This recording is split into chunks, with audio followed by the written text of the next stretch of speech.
How to download and install GCash app on iPhone. Hello everyone, this is Lisa from Create, Login and Delete. Now let's get started. Launch your app store. Here we go.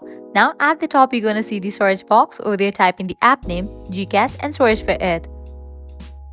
With that, app will appear. Once app appears, at the right corner of it, you're going to find the option of Get, or you'll see this kind of arrow. Click on it. With that, download process will start. Make sure you have stable internet connection so that the download process will be faster.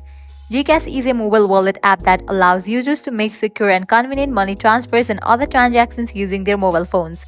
GCash allows users to send and receive money, pay bills, buy, load, and shop online. It's a game changer that gives you complete control regarding managing your finances. Well, this way you can easily download and install GCash app on our iPhone. At the end, if you guys find this video helpful, don't forget to like, share and subscribe to our channel. Thanks for watching.